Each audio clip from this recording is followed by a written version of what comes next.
There's a global energy crisis. President Joe Biden is canceling oil from Russia. Europe would like to do the same thing, both with oil and natural gas. We have vast reserves of both. So what can Canada do? I'm Lorrie Goldstein of Sun Media, and I'm here with Lorne Gunter. Lorne, here we are. There's a global shortage of oil and natural gas. And you would expect that Canada would be a key player here. We have vast reserves of oil and natural gas. I believe we're the fourth producers of both and the fifth exporters of both. Europe's in a crisis. Germany's in a crisis because it gets so much of its oil and gas from Russia.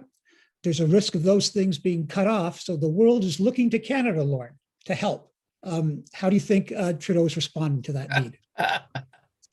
I think what is clear is that many countries have realized that continued reliance on Russia's oil and gas is a problem for the future. Well, if there's been any event in the last, 10 years probably, that's proven that this is not a serious country, certainly since 2015 when the Liberals took over, this has not been a serious country. It's the energy crisis that's been spurred by Russia's invasion of Ukraine and also the military crisis. I mean, we can't do anything on either of those. We have the third largest proven oil reserves in the world. And because we have been so busy showing how morally superior we are by not building pipelines to get that oil to markets, we can't do much to help. A very good example is a couple of days ago, U.S. President Joe Biden announced that the Americans would not be taking any Russian energy products at all. We're banning all imports of Russian oil and gas and energy. Now, some people in headlines said, "Oh, U.S. follows Canada's lead on Russian." No. No, they banned Russian crude oil imports a while ago. So did we. But we didn't make any imports of crude oil from Russia in 3 years. The Americans were. But the Americans also stopped taking every other energy product from Russia. We're not. We're taking 223,000 barrels a day of Russian energy in different forms because it goes largely to Quebec, and you wouldn't want to disrupt the supply to Quebec. Well, you could disrupt the supply to Quebec, and this is where the serious country stuff comes in. If we would build a pipeline from the Alberta oil fields, the Saskatchewan oil fields, to Quebec. We have one now that runs to Montreal. It's kind of small. What was approved or what was proposed about 4 or 5 years ago was a bigger one that would have taken more oil from Alberta, taken it to Quebec, taken it on to New Brunswick. But Quebec said, oh my goodness, no, we're going to release a lot of raw sewage into the St. Lawrence River. But my goodness, we are so environmentally conscious that we can't possibly take any dirty oil, called it dirty oil, from Alberta. So they'd much rather have Russian oil than build a pipeline. And this is the point that I'm trying to make on the energy side, is that we're just not serious. We could take up all of the slack that the Americans have created for themselves by canceling Russian crude imports. But we don't, because we don't push them to help us build the Keystone XL pipeline. Everything that the Trudeau government has done since 2015 to virtue signal on the environment and climate change, everything they've done has put us in a position now where, with this energy crisis in the world, which is also a security crisis, a national security crisis, we can't do anything about it. Let me play devil's advocate for a moment. I think the Trudeau Liberals would argue that they favored the Keystone XL, and that wasn't their decision. That was a decision by Obama, and that they did buy the Trans Mountain pipeline, and that they are, still they want to get a new owner and try and get that out. So they would argue that no, we have been trying to get our oil resources around the world. How would you respond to that? Yeah, well, on the Keystone XL, they were only too happy that the Biden administration killed it. Right after Biden was inaugurated, he pulled the export permits, the construction permits for the Keystone XL. And Trudeau did not fight on it. They didn't push hard on it. They've pushed much harder on Line 5, which is an existing pipeline that runs across Michigan, from Canada across Michigan into Ontario, because it supplies Ontario and Quebec with all sorts of fuel. And that's very important then for the Liberal voter base, is to have Line 5 going. So they pushed hard on Line 5, didn't push hard at all on Keystone. So they were only too happy to have the Biden administration do what they really wanted on Keystone anyway, which was to see it killed. Because they're not against pipelines, they're against what's in pipelines. They want to stop energy from being extracted from the ground. And once it's extracted, they want to stop it from being burned to create more energy. And so, they were happy on that. And Trans Mountain, yes, they bought it. They paid way too much for it. They've run up the costs on it by $2 or $3 extra billion in the time they've owned it. And we'll see in the next year and a half, as that pipeline comes further and further, closer and closer to the terminal in Burnaby on the coast.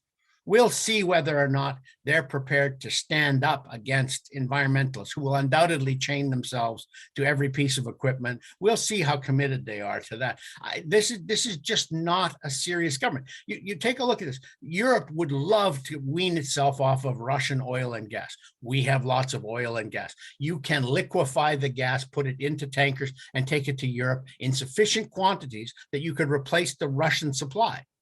Do we want to do it? No, because that would require a pipeline. It would require an LNG, liquefied natural gas terminal on one of the coasts, maybe on each coast, and that might upset the habitat of the spotted hurley or something like that, and so we don't want to do any of that kind of stuff. I agree with you. I think there's a certain madness going on, and it's not just Trudeau. When Trudeau was asked this week about, what can you do when he was over in Europe, he started talking about making the shift to green energy. And the problem there is, it's not just Trudeau to me. Europe has made this tragic mistake, an irresponsible one and reckless one, and we're seeing the result of it now. They wanted to be the leaders of green energy. So Germany was frantic, shuts down its nuclear plants, which are emissions free, goes big on wind and solar, but then has to ramp up coal to back up wind and solar. And then when they're you're using the dirtiest fossil fuel of all, coal. They went, oh yeah, right, we'll buy it from Russia. And even now Europe is saying that this shows them that they have to go faster towards wind and solar. To me, and any rational look at this says, no, you made a horrible mistake. And now you're double downing on it. And what you should be doing is looking at making fossil fuel energy production as clean as possible. And it is possible to make it cleaner. I mean, I think the example we probably need to follow is Norway. Norway continues to pump oil out of the North Sea in record amounts. It was funny, the other day there was a European think tank that showed that the Norwegians, who get this pat on the back from the environmentalists for having subsidized electric cars for everyone in the country, and they built electric charging stations in the middle of absolute nowhere, so you could drive from Oslo up to the far northern coast of Norway and charge your electric car the entire way along. They've spent a fortune on subsidies and on charging stations by selling more oil. They increased the amount of oil they sell to the world. And when somebody said to them, well, why are you doing that? How is that helping the climate? They said, well, our oil is cleaner than most people's oil. So we figure when we sell it, we're reducing the emissions of the place that's producing energy with it, because they would be buying dirty oil otherwise. Canada would do the same thing, could easily do the same thing. But no. We are the Boy Scouts, the Puritans of the climate change debate. The entire world, nobody is more puritanical about this than the Trudeau government. And the other thing too, I wanted, had Canada taken another path, had it removed itself from the UN and sort of letting another global body dictate our energy initiative, which I find just so irresponsible. But all of this, of course, we're not insulated. We have huge natural oil and gas reserves, but we have problems getting it out and getting it to the world, but also getting it within Canada. So we are facing now, in a time of rampant inflation, possible $2 per liter oil, which is a lot cheaper, gasoline, a lot cheaper than other parts of the world. But to me, the mistake that the government has made has now left us, we're not going to escape economically from what's going on. It's not going to be as bad for us, but it's not going to be, imagine if we had our own pipeline infrastructure, our own refineries, and the government could go, the priority of Canadians is first. We will meet that on natural gas and gasoline and oil, and then we will help the world. And as you say, we could have protected our own people, made money, and done good.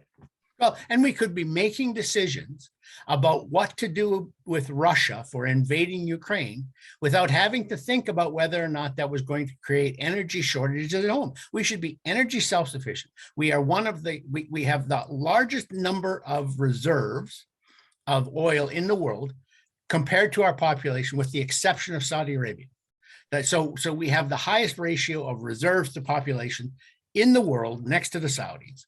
We could be energy self-sufficient. As Stephen Harper used to try and say, we could become an energy superpower. This is how we could exert our influence around the world. We could step in now in Europe and say, hey, cut Russia off. We will help you out. We'll supply you with all the extras that you need.